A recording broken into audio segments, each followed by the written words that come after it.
Dando sequência à nossa segunda parte a respeito da engenharia reversa do contator, nós precisamos agora descobrir quantos condutores nós temos nessa bobina.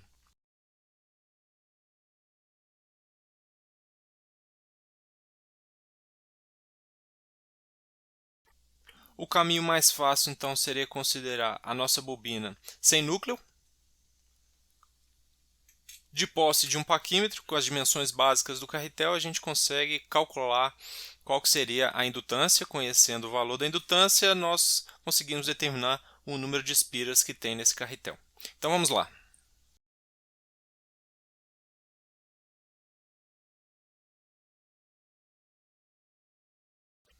Aqui eu já tenho o modelo que eu fiz do núcleo, da parte superior, da parte inferior.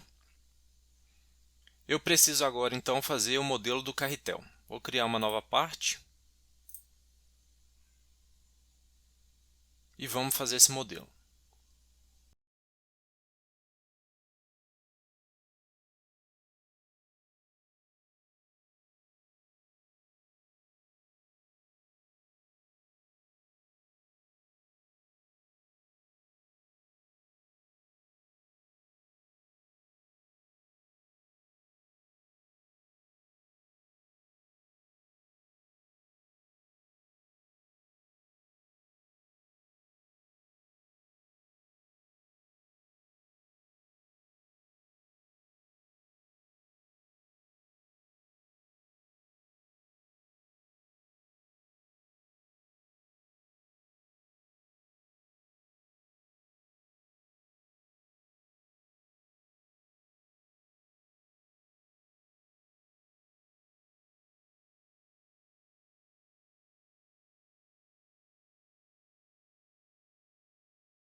Então, a partir das dimensões, a gente vai ter a relutância da indutância, a gente vai medir também o valor dessa indutância e comparar. Então, a gente vai ter como variável o número de espiras e aí a gente consegue encontrar o número de espiras desse sistema.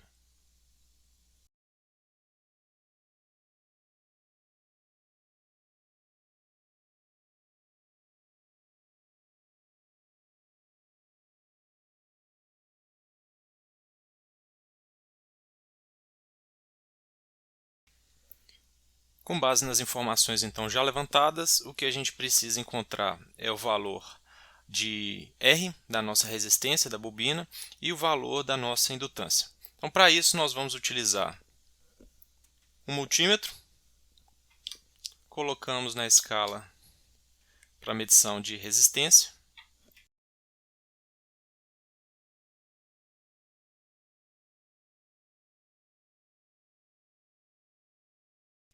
E 183 ohms seria então o valor da resistência dessa bobina. Para fazer a medição da indutância, nós vamos utilizar três formas distintas e depois nós vamos comparar os valores obtidos. A primeira delas, utilizando o equipamento apropriado, a gente pode colocar na escala de medição, fazer as ligações nos terminais.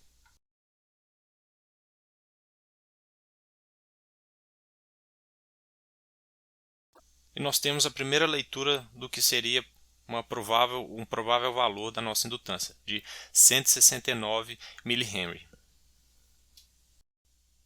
O segundo método seria utilizando um gerador de funções. Para isso, nós vamos desconectar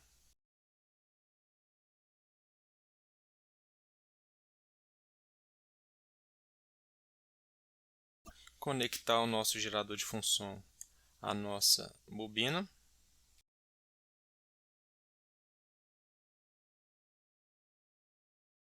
Vamos utilizar também uma ponta de prova.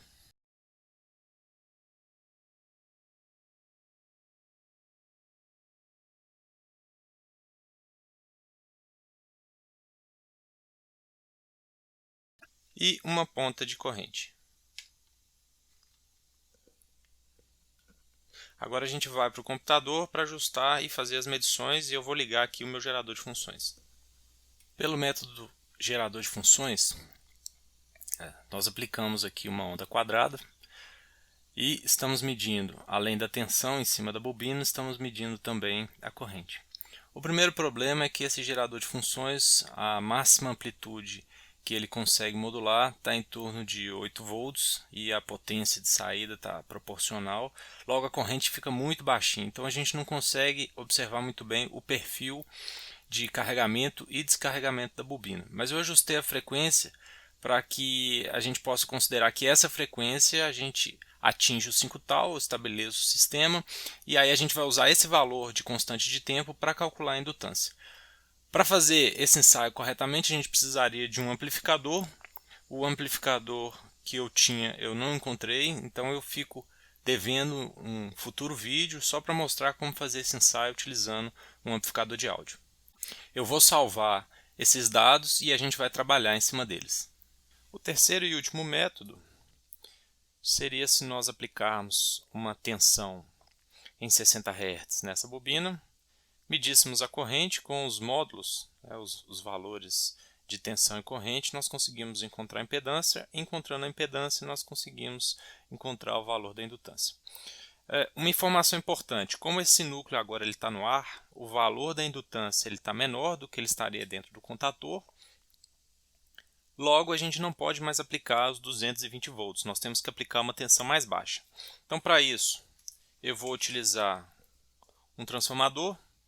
Eu tenho a entrada tanto em 127 quanto em 220 e a saída é mais ou menos 15 volts. Então o que eu vou fazer é ligar esse transformador, uma tensão mais baixa, eu vou alimentar em 127 a bobina de 220, provavelmente eu vou conseguir a metade de mais ou menos 15 volts aqui. E com essa tensão eu vou alimentar minha bobina, alimentando a bobina eu vou medir também a minha corrente, com isso eu vou ter os valores de tensão e corrente para que eu possa calcular a minha impedância. Então vamos lá.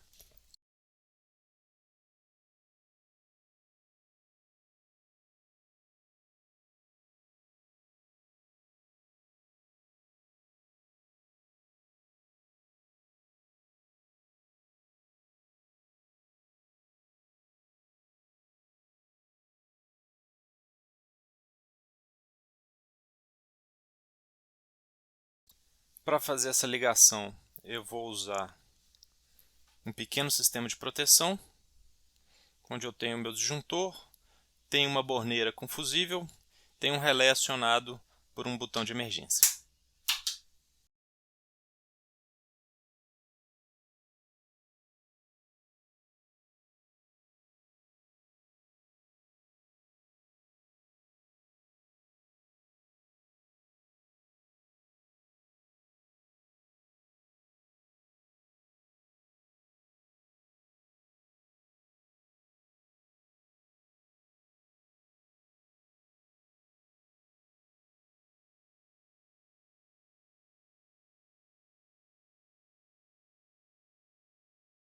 Então a primeira coisa que a gente vai fazer é aferir o valor de tensão que a gente tem na saída. Vou alimentar em 127.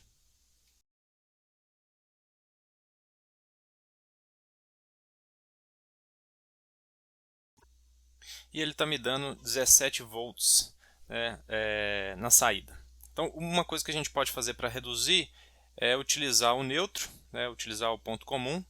Com isso, provavelmente eu vou obter metade da tensão. Vamos tentar fazer isso aqui.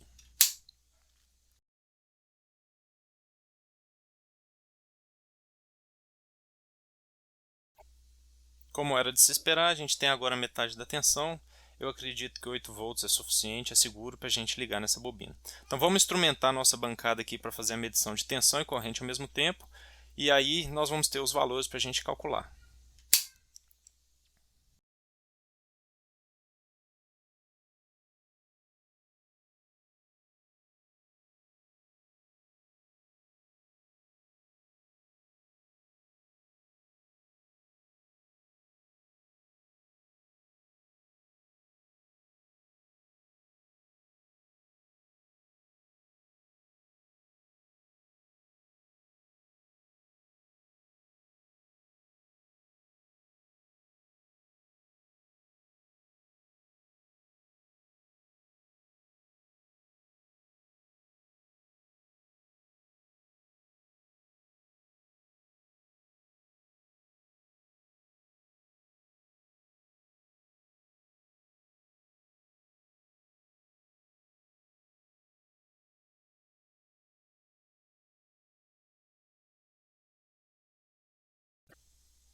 Então, recapitulando o que nós temos uma alimentação 127 volts e uma tensão mais baixa saindo. Então, ela vem, né, vamos começar aqui pelo fio cinza, né, ela vem, passa pela minha bobina, retorna, passa no meu medidor de corrente, ele está posicionado aqui em 20 A, então eu tenho que colocar a minha ponta na entrada de 20 A, retorna para o meu transformador. E a minha medição de tensão, que está aqui no fluke, ela está identificada pelo fio vermelho e o fio preto. O fio vermelho pega no terminal da bobina e o fio preto ele pega no outro terminal da bobina. Então, com isso, a gente pode ligar o nosso sistema e fazer as medições. Um detalhe importante aqui, que a medição de corrente ela tem que estar em corrente alternada. Então, com isso, a gente já pode fazer as nossas medições.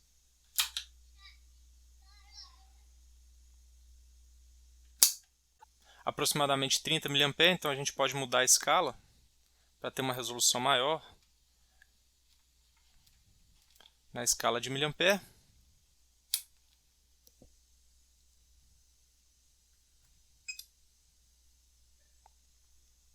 E vamos realizar a medição novamente. –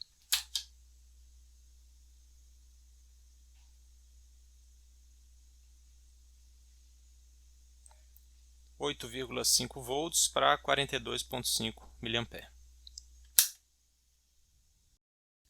Então, usando os valores que a gente mediu anteriormente, a gente pode definir o valor da relutância. Com base nas medições de indutância, a gente tem o valor do número de Spears. Como é que a gente vai fazer isso? Vamos lá.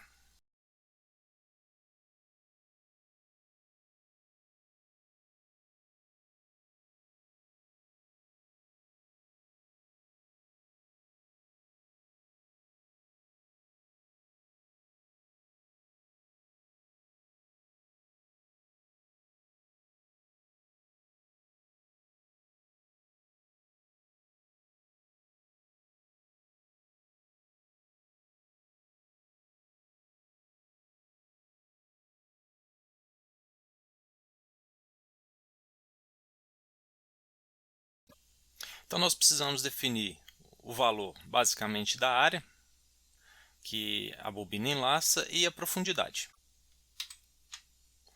Vamos pegar aqui apenas a nossa bobina, vamos ocultar as outras partes, para que a gente possa medir ela efetivamente.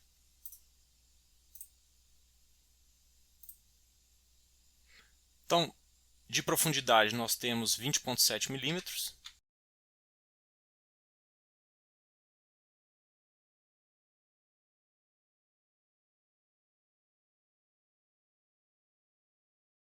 – 17,8.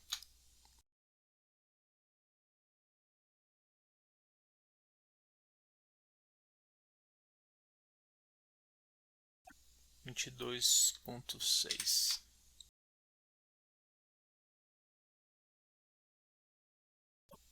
Aqui é importante que, como eu estou considerando apenas a área interna, eu estou desconsiderando o efeito da dispersão, porque o correto seria eu pegar uma área intermediária entre a área final e a área de dentro, mas eu estou pegando só a área de dentro, fica a título de informação que a gente vai ter um pequeno erro aqui em função da dispersão.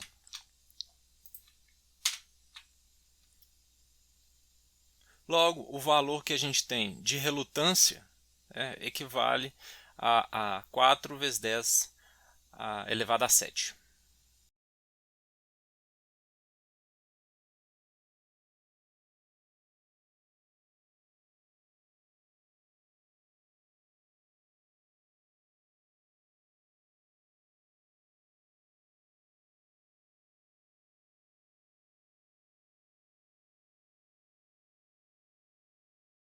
Aqui eu posso colocar os 3 valores de indutância que eu calculei, e assim eu calculo 3 valores possíveis de número de espiras para essa bobina.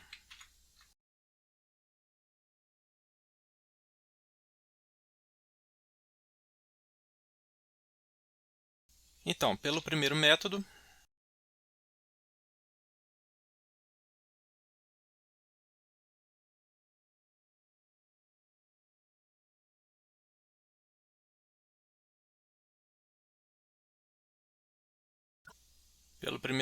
a gente já encontrou o valor de resistência e de indutância pela medição direta. Pelo método 2, a gente vai ter que calcular.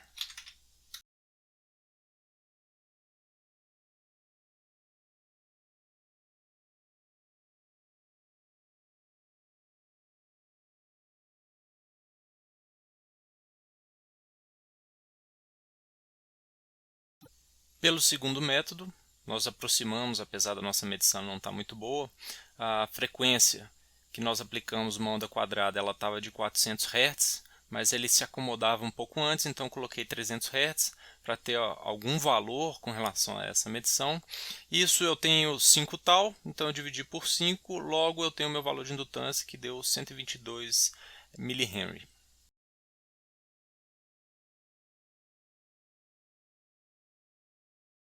Pelo método 3, nós temos o valor de tensão corrente, a gente consegue calcular o valor da impedância, calculando o valor da impedância, a gente consegue calcular o valor da indutância.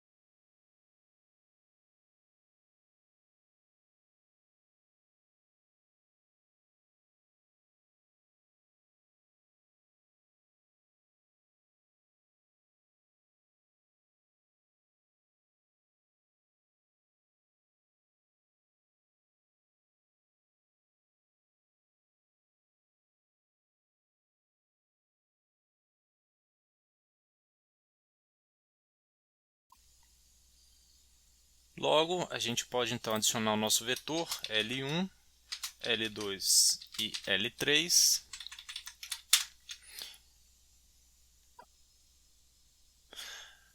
Aqui tem um problema com a variável que eu chamei R resistência e R relutância, então vou mudar isso aqui para relutância. Vou executar de novo.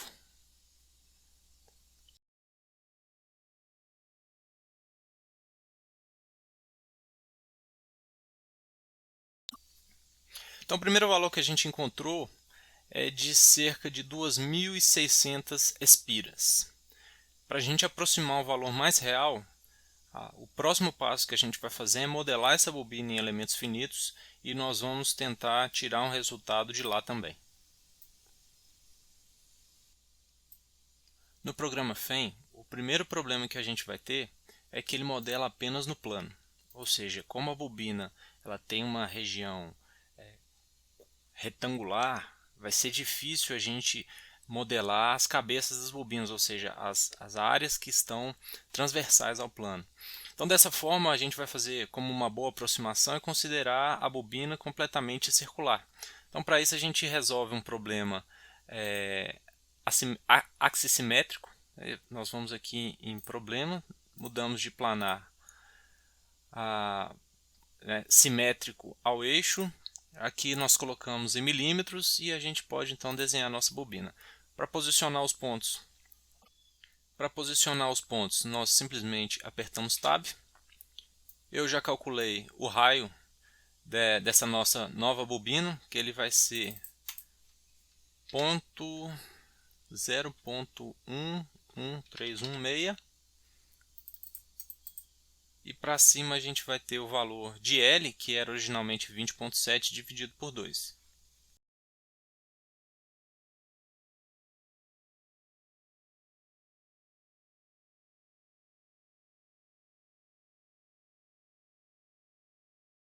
Então nós temos um ponto aqui e outro ponto aqui. Agora a gente precisa definir o comprimento da bobina, ou seja, vai ser o raio mais o comprimento efetivo.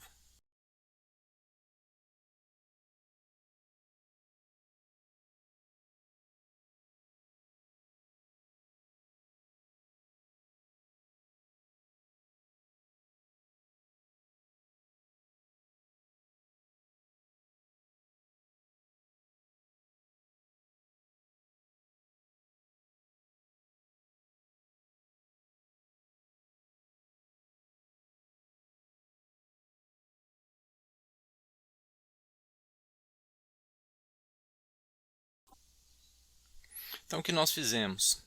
Basicamente definimos a bobina, colocamos um material cobre qualquer, ele só vai funcionar no magnetostático para informar que a permeabilidade é próxima do vácuo. Definimos a quantidade de espiras de 2600.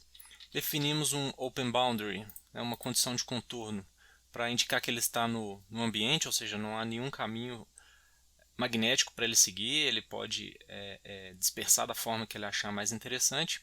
E aqui um pequeno detalhe, que apesar de eu ter definido aqui em problemas como milímetros, eu coloquei todas as dimensões em metros, então tem que vir aqui e alterar isso aqui para metros, senão eu vou ter problema na hora que eu for calcular.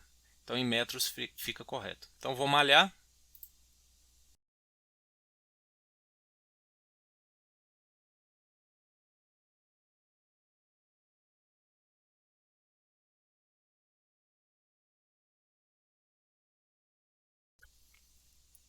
Ao malhar, ele já mostrou para mim que existe um problema. Eu esqueci de definir o ar, então tem que adicionar um material como ar, propriedades.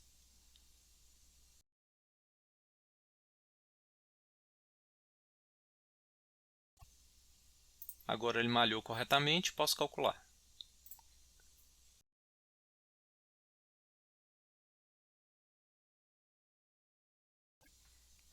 Então nós temos essa distribuição de fluxo. Obtendo o valor da bobina, ela deu 131 mH, o que está muito próximo também do valor que a gente estava trabalhando, mas vamos aumentar um pouco esse número de espiras para ver se a gente consegue encaixar melhor no valor que nós estávamos trabalhando.